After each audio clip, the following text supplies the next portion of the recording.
विधानसभा में सरकार और विपक्ष के बीच के रिश्ते की भावी केमिस्ट्री की आज पूरी झलक देखने को मिली।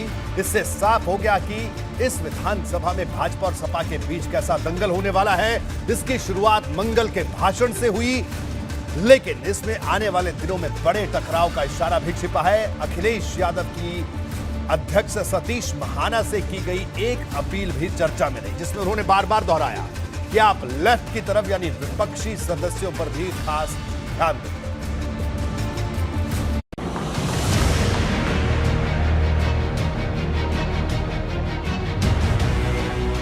18वीं विधानसभा की इस तस्वीर के हर सेकंड का हिस्सा सबको हमेशा याद रहने वाला है, जब सदन के नेता सीएम योगी और नेता प्रतिपक्ष अखिलेश यादव दोनों ने विधानसभा के नए अध्यक्ष सतीश महाना को उनके आसन तक पहुंचाया।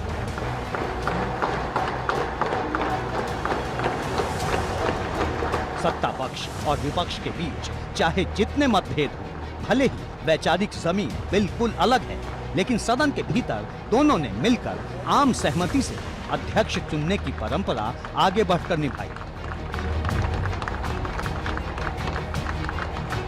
लोकतंत्र के जो दो पहिए हैं, एक सत्ता पक्ष है, एक विपक्ष है, दोनों मिलकर के उत्तर प्रदेश की 25 करोड़ जनता के सर्वांगीण विकास के कार्यों को भी एक नई ऊंचाई तक पहुंचा करके नए भारत का नया उत्तर प्रदेश बनाने में अपना योगदान दे सकते हैं। और यह संदेश उत्तर प्रदेश की कोटि कोटि जनमानस के बीच में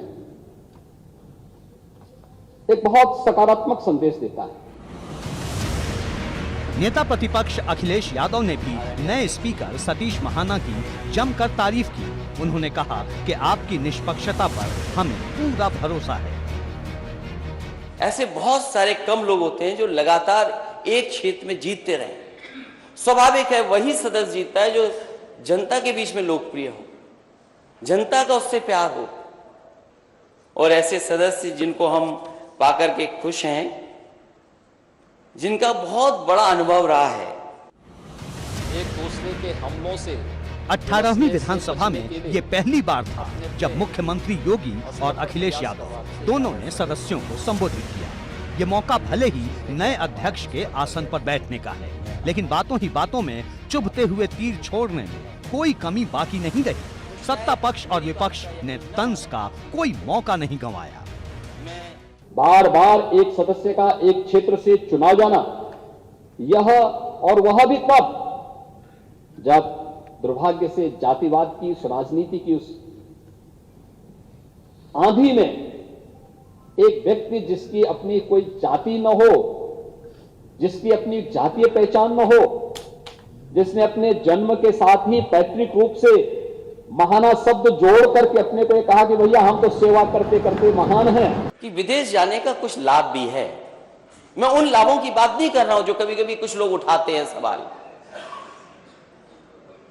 ये जो एक्सप्रेस वे की बात नेता सदन कह रहे थे, मैं यकीन से अध्यक्ष जी कह सकता हूं, अगर मैं विदेश नहीं गया होता तो शायद देश का सबसे अच्छा एक्सप्रेस वे नहीं बना पाता। और मैं अगर विदेश नहीं गया होता तो शायद आपके शहर को भी मैं मेट्रो नहीं दे पाता। नेता सदन जिस बिल्डिंग में बैठते हैं वो आजाद भारत में समाजवादियों की बनाई हुई है।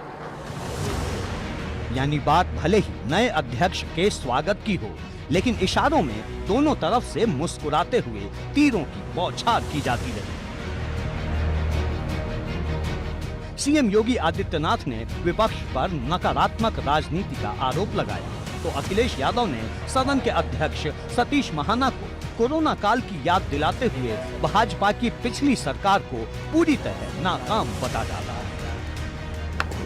जो नकारात्मक होगा, हमारे समाज ने, हमारे देश ने कभी भी नकारात्मकता को कभी भी कोई महत्व नहीं दिया। नकारात्मकता जीवन में कभी प्रगति नहीं कर सकती है। सकारात्मकता से ही हम न केवल प्रगति के मार्ग को आगे बढ़ा सकते हैं, बल्कि सकारात्मकता के भाव से ही लोक कल्याण का मार्ग भी प्रशस्त कर सकते हैं। क्योंकि उस शहर से आप आए हैं जिस शहर ने कोरोना देखा था, और कैसा कोरोना देखा था, उस शहर के सेविंग अकाउंट बता सकते हैं कि अगर देश में सेविंग अकाउंट से पैसा कहीं अगर सबसे ज्यादा निकाला गया था तो वो कानपुर शहर था, आपका शहर था। पक्ष और विपक्ष के बीच के इस दिलचस्प तंज के दौर के बीच आखिर में विधानसभा अध्यक्ष सतीश महाना ने सभी सदस्यों का धन्यवाद किया। मैं आपको विश्वास दिलाता हूं कि आपका सहयोग, आपका साथ और आपका इस विधानसभा की गर्मामयी नियमावली और गर्मामयी संविधान के रूप हम सब लोग अपना काम करेंगे तो निश्चित रूप से एक नया विधानसभा के स्वरूप हम और जनता के हम उन अपेक्षाओं को पूरा कर सके। अब सबकी नजर इस पर टिकी होगी कि आखिर प्रचंड बहुमत के साथ सत्ता में लौटी भाजपा और मजबूत विपक्ष के रूप में सामने आई सपा के बीच सदन में बड़े मुद्दों पर कैसा मुकाबला होता है। एबीपी गंगा के लिए लखनऊ से अनुभव शुक्ला के साथ वीरेश पांडे की रिपोर्ट।